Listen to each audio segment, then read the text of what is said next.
Hi friends, আজকে চতুর্থ দিনের জন্য ক্লাস করতেছি চঞ্চল কোচ থেকে। তো ক্লাস যদি তোমাদের ভালো লেগে থাকে তাহলে লাইক শেয়ার এবং সাবস্ক্রাইব করে দেবে, আর ক্লাস একটু রেগুলার করবে যাতে তাহলে ম্যাথ বুঝতে সুবিধা হবে। ঠিক আছে, তো রেগুলার ক্লাস করো। ঠিক আছে, আমি আজকে চঞ্চল কোচের 78 পেসার অনুপাত সমানুপাত থেকে 22 নম্বর অঙ্ক থেকে শুরু করবো।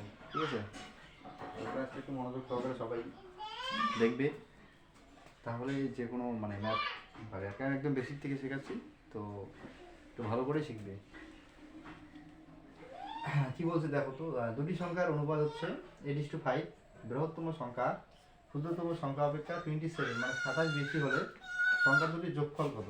কি বলছে, দুটি সংখ্যার অনুপাত কত? 8:5। বৃহত্তম সংখ্যা কোনটা?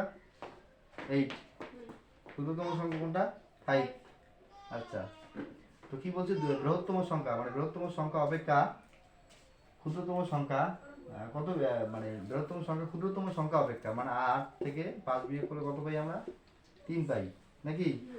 তো ওরা কি বলছে, বৃহত্তম সংখ্যা ক্ষুদ্রতম সংখ্যা 27 বেশি, আমরা পাইছি 3, ওরা পাইলো 27, তার মানে 3 সমান সমান 27। ঠিক আছে, তো তারপরে কি বলছে, সংখ্যা দুটির যোগফল। তার সংখ্যা দুটির যোগফল বলতে আমরা সংখ্যা দুটি আগে বের করি। একটা সংখ্যার অনুপাত কত? 8, 8 মানে কত তাহলে? হ্যাঁ, তোমরা এইভাবে কেটারি করবে, 8 উপরে 3 নিয়েছি, 3 লং 27। ঠিক আছে, তাহলে 8 9 72। একটা সংখ্যা পেলে আমরা কত? 72। ঠিক আছে, এটা হচ্ছে বৃহত্তম সংখ্যা, কিন্তু এটা বৃহত্তম সংখ্যা। আচ্ছা, এখন ক্ষুদ্রতম সংখ্যা বের করবো, সেটা এই সেম ভাবে লিখবো। 3 সমান সমান 27, তার মানে 5 মানে কত? 27। এই সেম ভাবে 27 ইন্টু 5 বাই 3, 3 লং 27, 5 লং 45। এটা কি করতো? ক্ষুদ্রতম সংখ্যা। ঠিক আছে, এটা হচ্ছে ক্ষুদ্রতম সংখ্যা, এটা বৃহত্তম সংখ্যা। এরা এখন কি বলছে, তারপরে দেখো সংখ্যা দুটির যোগফল কত। আমরা সংখ্যা দুটো পাইলাম না, একটা বৃহত্তম সংখ্যা পেলাম কত? 72, একটা পেলাম কত? 45। তাহলে কি বলছে, সংখ্যা দুটির যোগফল, তার মানে 72 যোগ 45। এই যে যোগ করি 5 7 আর 7 থেকে 4 যোগ করলে কত হয়? 7 8 9 7 4 11, তার মানে 117। ঠিক আছে, তাহলে আমরা সংখ্যা দুটির যোগফল করার মতো এটাই অ্যান্সার। ঠিক আছে, তো এটা আমি মুছে দিলাম। যদি বুঝতে অসুবিধা হয় বারবার দেখো, তাহলে হবে।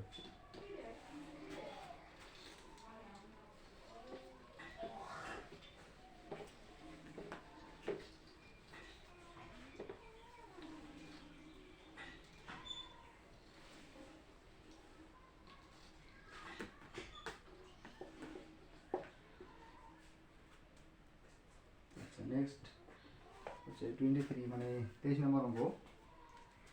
তো আমরা এখন 23 নম্বর অঙ্কটা করবো। ঠিক আছে, 23 নম্বরটা লিখছি, 950 টাকা এ কমা বি ও সি এর মধ্যে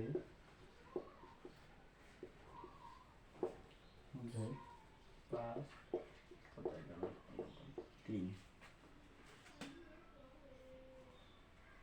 অনুপাতে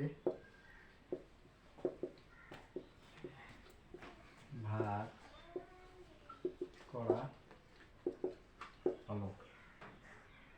করা হলে সি এর সি পায়, অনুপাতে ভাগ করা হলে সি পায়। ঠিক আছে, এখানে অঙ্কটা একটু পড়ে নাও। 950 টাকা এ বি ও সি এর মধ্যে 5:11 অনুপাত 3 অনুপাতে ভাগ করা হলে সি পায়। ঠিক আছে, 950 টাকা নাকি, কি অনুপাতে ভাগ করছে? এ বি ও সি। আমরা একটু লিখি তোমার সুবিধা, A is to B is to C. তাহলে কত আছে? 5 11 3। এই অনুপাতে ভাগ করছে কত টাকা? 950 টাকা, তাই না? তাহলে এটা কিন্তু মোট টাকা, তাই না? 950 টাকা মোট টাকা, কিন্তু ওটা 3 জনে ভাগ করে নিছে। 3 জনে কি অনুপাতে ভাগ করে নিছে? কেউ নিচ্ছে 5 টাকা, কেউ নিচ্ছে 11 টাকা, কেউ নিচ্ছে 3 টাকা। ওখানে টোটাল টাকা আছে 950 টাকা, এই অনুপাতে ভাগ করছে। আমরা একটা কাজ করি, তিনটেই অনুপাত যোগ করে দিই। 5 যোগ 11 যোগ 3 যোগ করে নাও, 5 আর 3 8, 8 16 17 18 19। তাহলে কত পেলে আমরা? 19 টাকা। মোট কত পেলাম? 19 টাকা। এই তিনজনকার মোট টাকা পেলাম 19 টাকা, ওরা বলছে 950 টাকা। ঠিক আছে, তাহলে আমরা যেহেতু 19 টাকা পেলাম, ওরা বলছে 950, এটা দুটো সমান হলো না? ঠিক আছে, ওখানে কি বলছে? সি পায়। সি কত পায়? 3 টাকা। 3 অনুপাতে ভাগ করেছে, তার মানে 3 মানে কত? আমরা ওই সেম ভাবে কাটাকাটি করব। এটা এটা এই উপরে যাবে, 3টে উপরে, 19টা নিচে। তাহলে আমরা কাটাকাটি করব, 5 19 95। তাহলে এটা গণ 50 ইন্টু 3, তাহলে কত হয়? 3 50 150 টাকা। কি কত টাকা পায়? 150 টাকা। এটাই অ্যান্সার। ঠিক আছে, তোমরা একটু দেখে নাও, আর অসুবিধা হলে বারবার দেখো, তাহলেই সুবিধা হবে। ঠিক আছে, আমি মুছে দিলাম।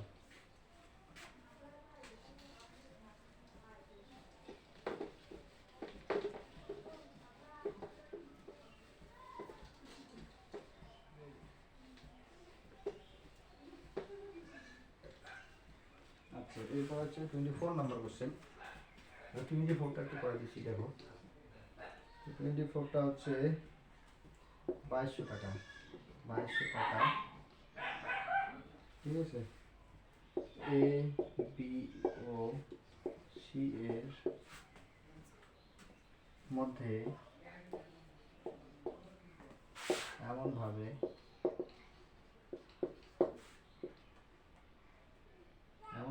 ভাগ করা হয় যে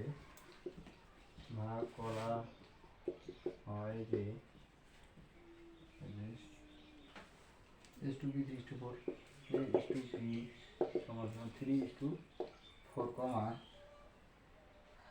ঠিক আছে, B:C সমান 4:4। এমন অনুপাতে ভাগ করা হবে, সি পায়, এমন অনুপাতে ভাগ করা হলে সি পায়। এটা আমাদের কাছে কোশ্চেন, মানে এটাই চাইছে। তো একটু দেখো, অঙ্কটা করে নাও।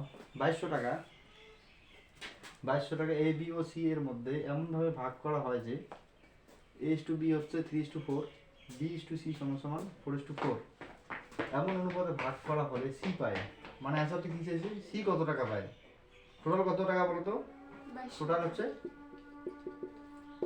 2200 টাকা, তাই না? আচ্ছা আচ্ছা, এ বি সি একটু 3টে অনুপাত বলছে না? কি অনুপাতে ভাগ করছে? A:B:C, তিনজন না? তো এ বি কত বলছে? এ বি কত বলছে? 3:4। আচ্ছা, বিসি কত বলছে? 4:4। বি শুধু আমরা বি লিখবো, 4:4। আচ্ছা, এটা তো নিয়ম তোমাদের জানা আছে, সামনের ক্লাসটা দেখলে বুঝতে পারবে। 4 এর পরে 4ই থাকে, আর 4 এর আগে 4ই থাকে, যা থাকবে তারপরে আগে সেটাই থাকবে। সেটা আমরা গুণ করে নেবো এখন। 4 4 কত? 16। 4 4 16, 3 4 12। এটা কি কাটাকাটি করা যায়? একটু দেখবে, প্রত্যেকটা অঙ্কের ক্ষেত্রে যদি কাটাকাটি করা যায় তাহলে কাটাকাটি করে নিই। 3টে যদি কাটাকাটি যায়, আমরা 4 দিয়ে কাটা যায়, 3 4 12, 4 4 16, আবার 4 4 16। আর তো কাটা যায় না? যায় না। টোটাল টাকা কত? 2200 টাকা। আমরা পাইলাম কত টোটাল টাকা? 3টে যোগ করে দাও তো, টোটাল কত টাকা হয়? 4 4 8, 3 যোগ 4 যোগ 4, কত? 4 4 8 আর 3 11 টাকা। আমরা টোটাল টাকা কত টাকা পেলাম? আমরা টোটাল 11 টাকা পেলাম। আমরা বলছি কত টাকা টোটাল? 2200 টাকা। তার মানে 11 সমান 2200 টাকা। ঠিক আছে, আচ্ছা, তারপরে কি বলছে এখানে? যে কত সি পায়, সি কত টাকা পায়? সি কত পাইছি আমরা? 4 টাকা। তার মানে 4 সমান কত? এটাই চেয়েছে তো, তো কোনাগুলি গুণ 2200 ইন্টু 4 বাই 11। তার মানে 11 দুগুণে 22, এখানে কত থাকবে? 200। তার মানে 200 ইন্টু 4, 4 দুগুণে 800 টাকা। সি কত টাকা পায়? 800 টাকা। এটাই অ্যান্সার। তোমরা একটু অ্যান্সারটা দেখে নিও। ঠিক আছে, মুছে দিলাম। হ্যাঁ,